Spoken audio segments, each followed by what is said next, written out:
50% से ज्यादा आबादी वाले आदिवासी बहुल इलाकों में शराब की खुदरा दुकानें, बार, हाता जैसे विषयों पर इस पे क्या निर्णय हुआ? ईचा डैम को लेकर क्या मुख्य एजेंडा क्या रहा चर्चा की? ईचा डैम और शराब के इस पर क्या हुआ? देखिए ये मैं दोनों का सवाल का जवाब दे देता हूँ। मुख्य एजेंडा जितने भी मामले आए तकरीबन राज्य हित में, ट्राइबल हित में रहे थे। आपने कहा कि शराब शराब का जो एजेंडा था, इसमें एक नई व्यवस्था है कि ज्यादातर लोग इस विषय पे भी चर्चाएं हुई कि ग्रामीण क्षेत्र में, खास करके ग्रामीण क्षेत्र में, चाहे कोई भी समुदाय, सिर्फ मैं ट्राइबल की बात नहीं कर रहा, वो जो है कि गैर कानूनी तरीके से तैयार किया हुआ शराब, जो जिसको कहा जाता है कि अगर हम देसी महुआ की भी बात करें या डी कंपनी जिसको बोले, उसमें जो शरीर को नुकसान कराए, वैसे पदार्थ को मिला करके नशा कराने के लिए वैसे शराब का निर्माण किया जा रहा है, जिसके वजह से जो ग्रामीण परिवेश के लोग हैं, हर समुदाय के लोग 50 साल के आते आते तक में उनके अंदर में शारीरिक क्षमता समाप्त हो जाती है। इस पे कैसे अंकुश लगाया जाए? सरकार क्या अपने अंडर में ले करके उन तमाम विषयों को अपने अंडर में ले करके शराब को केंद्रित सरकार द्वारा नियंत्रित करे, या अभी वर्तमान में चल रहा है जैसे महुआ है कि हर जगह हर प्रमंडल में आपको मिलता है। हमारे महुआ को हम उड़ीसा भेज रहे हैं। तो एक चर्चा ये भी हुआ कि गोवा में भी तो फेनी के रूप में इसको डेवलप किया गया है और उसको देसी शराब के टाइप का उसका भी टेंडर होता रहा है।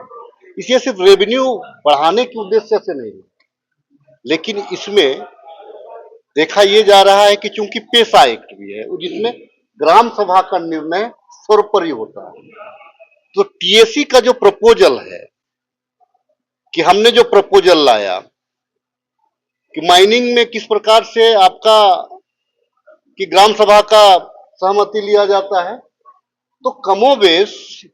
इस दिशा में भी, क्योंकि शराब के नाम से भी राज्य हमारा कहीं ना कहीं उस पर लांछन लगे हैं, तो ये तमाम चीजों की पुनर्वृत्ति सरकार नहीं चाहती है, ना ही टीएससी के मेंबर चाहते हैं। दूसरा चीज था कि एक सबसे बड़ी एक मुद्दा थी ट्राइबल समूह का। जो संथाल के लोग हैं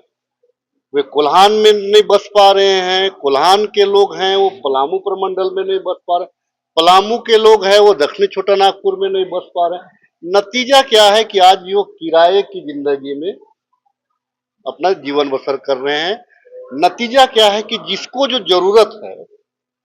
तो गैर कानूनी तरीका से सादा पट्टा में भी दे रहा है। तो इसको कैसे वो जो लोग गैर कानूनी तरीका से जो बस रहे हैं, और आने वाले दिनों में लॉ एंड ऑर्डर का जो समस्या उत्पन्न होगा कोर्ट कचहरी करने के बाद, इसको समाप्त कैसे किया जाए,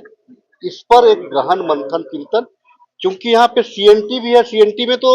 आपको खरीद बिक्री का प्रावधान है, लेकिन एसपीटी में नहीं है। और चूंकि यहाँ पे राज्य में सीएनटी की भी बात हो रही है और एसपीटी की भी बात हो रही है, नतीजा क्या है कि एक रिपोर्ट तैयार करना है, एक कमेटी बनेगी और वो समिति निर्णय लेगी कि उसमें क्या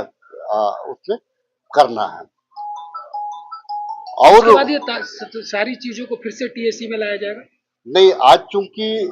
सरकार गठन के बाद में ये पहला मर्तबा जो है टीएससी का बैठक हुआ है। हम लोगों ने सरकार से आग्रह किया है, टीएससी अध्यक्ष से, चेयरमैन से आग्रह किया है कि कम से कम टीएससी की बैठक साल में 3 से 4 बार कराया जाए, और 3 से 4 बार कराने से जब भी टीएससी की बैठक होगी, जो एजेंडा है उनको 21 दिन पूर्व आप सदस्यों को एजेंडा को उपलब्ध करा दे, ताकि वे कुछ पढ़ करके आवे और उस पर डिस्कशन